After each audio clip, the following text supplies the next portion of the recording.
இன்னைக்கு நம்ம கண்டென்ட்ல பார்க்க போற கண்டென்ட் ராபர்ட் த டால்.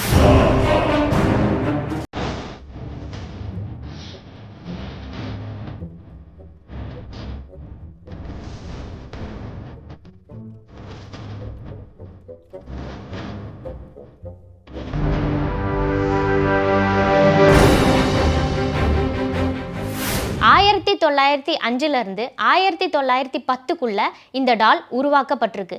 மேலும் இது ஃபேக்டரியில் உருவாக்கப்பட்ட ஒரு டால் இல்லை அப்படின்னும் இது ஹேண்ட்மேட்ல உருவாக்கப்பட்ட ஒரு டால்னு சொல்லப்படுது. இந்த டாலை கொஞ்ச நாள் ட்ரெஸ் ஷாப்ல வச்சிருந்திருக்காங்க டிஸ்பிளேல. அதுக்கப்புறம் கை மாறி ஒரு வேலைக்காரங்க கைக்கு இந்த டால் கிடைச்சிருக்கு.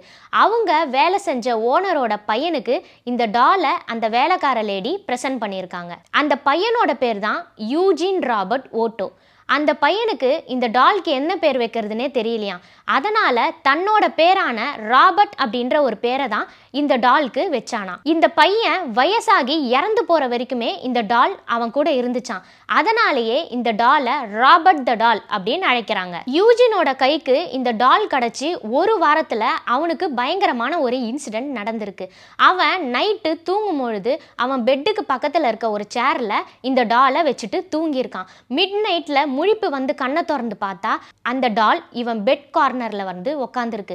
இதை பார்த்து ரொம்பவே பயந்து போய் பயங்கரமா அவன் அலற ஆரம்பிச்சிருக்கான். கீழே இவனோட சவுண்டு கேட்டு மேலே வந்து அவங்க அம்மா பார்த்தாங்களாம். அப்போ ரொம்பவே நடுங்கி போய் ரூம்ல ஓரமா இவன் அழுதுட்டே இருந்திருக்கான். அவங்க அம்மாவும் இவன் ஏதோ பேய் படம் பார்த்துருக்கான் அதனாலதான் பயந்து போயிருக்கான் அப்படின்னு சொல்லி இந்த இன்சிடென்ட்டை மறந்துடுறாங்களாம். ஆனா கொஞ்ச நாளைக்கு அப்புறம் இந்த யூஜின் அந்த ராபர்ட் பொம்மையை பார்த்து பயப்படவே இல்லையா. எங்க போனாலும் அந்த பொம்மையை எடுத்துட்டு தான் போவானா. அது மட்டும் இல்லாம யாருமே இல்லாத சமயத்துல இந்த பொம்மை என் கூட பேசும் அப்படின்ற ஒரு விஷயத்தையும் எல்லாருக்கிட்டையும் சொல்ல ஆரம்பிச்சானா. யூஜினுக்கு அந்த பொம்மையினால எந்த ஒரு ப்ராப்ளமும் வரல. ஆனால் அந்த பொம்மையை சுற்றி பல அமானுஷமான நிகழ்வுகள்லாம் நடந்துட்டு இருக்கிறத அந்த வீட்டில் இருக்கவங்களே பார்த்ததா சொல்கிறாங்க. அந்த பொம்மையை நைட்டு ஒரு பொசிஷனில் வச்சா காலையில் அது வேற ஒரு இடத்துல இருக்கிறதாகவும் சொல்கிறாங்க. மேலும் அந்த பொம்மையை யாராவது திட்டி அவமதிச்சா அவங்களுக்கு ஹெல்த் இஷ்யூஸ் வரும் அப்படின்ற ஒரு விஷயத்தையும் முன்வைக்கிறாங்க. மேலும் அந்த பொம்மை பக்கத்தில் போனாலே ஏதோ அன்னீசியான ஒரு ஃபீலை நாங்கள் உணர்றோம் அப்படின்ற ஒரு விஷயத்தையும் சொல்கிறாங்க. யூஜின் பெரியவனா வளர்ந்துடுறான். அப்போ அவனுக்கு மேரேஜ் ஆகுது. அவங்க ஒய்ஃப்க்கும் இந்த பொம்மையை பத்தி எல்லா இன்ஃபர்மேஷனும் தெரிஞ்சதுனால அவங்க இந்த பொம்மை பக்கத்திலே போக மாட்டாங்களாம். கொஞ்ச நாள்ல யூஜினுக்கு குழந்தையும் பிறக்குது. இந்த குழந்தைக்கு அந்த பொம்மையினால எதனா ப்ராப்ளம் வரப்போகுது அப்படின்னு பயந்து யூஜின் அந்த பொம்மையை பரன் மேல வச்சிடுறாராம். இங்க இருக்க மாதிரி பரன் அங்க ரொம்ப குட்டியாலாம் இருக்காதான், ஒரு ரூம் மாதிரியே அமைக்கப்பட்டிருக்குமா. அங்கதான் ஒரு பாக்ஸ்ல இந்த ராபர்ட் டாலை யூஜின் வைக்கிறாரு. ஆனா கொஞ்ச நாள்லயே மேல யாரோ சிரிக்கிற மாதிரியும் நடக்கிற மாதிரியும் சவுண்ட் கேட்டிருக்கு. ஆனா யாருமே அந்த பரன் மேல போய் பார்க்கலையாம். யூஜின் மட்டும்தான் போய் பார்த்துருக்காரு. அவரு பாக்ஸ்ல வச்ச அந்த டால் வெளியே வந்து ஒரு சேர்ல உக்காந்துருக்குமா, அப்படி இல்லைன்னா வால்ல சாஞ்சிருக்குமா. மேலும் அங்க இருக்க கிளாஸ் விண்டோல வேடிக்கை பார்க்கறதாகவும் சொல்லப்படுது. இப்படி அவரு டெய்லி அந்த டால் எடுத்து பாக்ஸ்ல வச்சாலும் அடுத்த நாள் அந்த டால் அந்த பாக்ஸை விட்டு வெளியே வருது அப்படின்ற ஒரு விஷயத்தையும் சொல்றாங்க. யூஜின் வயசாகி இறந்து போயிடுறாரு. அப்போ அந்த வீட்டை வேற ஒருத்தவங்க வாங்குறாங்களாம். அவங்களுக்கும் இந்த டால்னால எந்த ஒரு ப்ராப்ளமும் வரலையாம். ஆனா அடுத்தடுத்து வரவங்க இந்த டாலை பார்த்து ரொம்பவே பயந்துருக்காங்க. இதே மாதிரி 1994 அந்த வீட்டுக்கு வந்த ஒரு லேடி ஃப்ளாரிடால இருக்க ஃபோர்ட் ஈஸ்ட் மார்டெல்லோ அப்படின்ற ஒரு மியூசியத்துக்கு பயத்தின் காரணமாக இந்த டாலை டொனேட் பண்ணிடுறாங்க. அங்க இந்த டால் ஒரு கிளாஸ் பாக்ஸ்ல வச்சு பாதுகாக்கப்பட்டுட்டு வருது.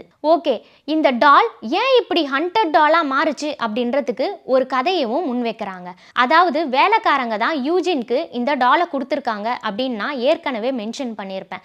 அதாவது யூஜினோட அப்பா அம்மா அந்த வேலைக்கார லேடியை ரொம்பவே கொடுமைப்படுத்தினதாகவும் சொல்லப்படுது. இதனாலேயே அந்த பொம்மையில ஒரு சாபத்தை வச்சு அந்த லேடி யூஜினுக்கு அந்த ஒரு பொம்மையை பிரசன்ட் பண்ணதாகவும் சொல்றாங்க. இதனால தான் அந்த பொம்மை ரொம்பவே ஹண்டடா மாறி இருக்கான். ஓகே, மியூசியத்தில் வச்சதுக்கு அப்புறம் இந்த பொம்மை நார்மலாச்சா அப்படின்னு கேட்டால் இல்லை. மியூசியத்தில் இருக்கிறவங்களும் ஒரு பயங்கரமான விஷயத்த சொல்கிறாங்க. அதாவது நைட்டில் நாங்கள் ஒரு பொசிஷனில் வச்சா அடுத்த நாள் அந்த பொம்மை வேற பொசிஷனில் திரும்பி இருக்கு அப்படின்ற ஒரு விஷயத்தையும் முன்வைக்கிறாங்க. மேலும் மியூசியத்துக்கு அந்த பொம்மையை பார்க்க வரவங்க அந்த பொம்மை கிட்ட எதனா அவமரியாதையாக நடந்துக்கிட்டாங்க அப்படின்னா அவங்களுக்கு பயங்கரமான ஹெல்த் இஷ்யூ வர்றதாகவும் கெட்ட விஷயங்கள் நடக்கிறதாகவும் குறிப்பிடுறாங்க. மேலும் இந்த ராபர்ட் டாலுக்கு வாராவாரம் லெட்டர்ஸ் நிறைய வருமா. அதில் மேக்ஸிமம் லெட்டர்ஸில் ஒரு விஷயத்தை தான் மென்ஷன் பண்ணியிருந்தாங்களாம். அதாவது, நான் மியூசியத்துக்கு உன்னை பார்க்க வரப்ப உன்னை ரொம்ப அவமரியாதையாக நடத்திட்டேன், அதனால் என்னை தயவு செய்து மன்னிச்சிரு அப்படின்னு நிறைய கடிதங்கள் வர்றதாகவும் மியூசியமில் இருக்கிறவங்க சொல்கிறாங்க. மேலும் இந்த ராபர்ட் டாலுக்கு சாக்லேட்ஸ், கிஃப்ட்ஸுன்னு நிறைய பொருட்கள்லாம் வருமா. ஆனால் அந்த பொருட்களெல்லாம் நாங்கள் தொட்டதே கிடையாது அப்படின்னும் மியூசியத்தில் இருக்கிறவங்க சொல்கிறாங்க. மேலும் இன்னமும் அந்த மியூசியத்துக்கு ராபர்ட் டாலை பார்க்கறதுக்கு நிறைய பேர் வந்துட்டு தான் இருக்காங்களாம். இதே மாதிரி இன்னொரு கண்டென்ட்டோட அடுத்த கண்டென்ட்டில் நான் உங்களை சந்திக்கிறேன்.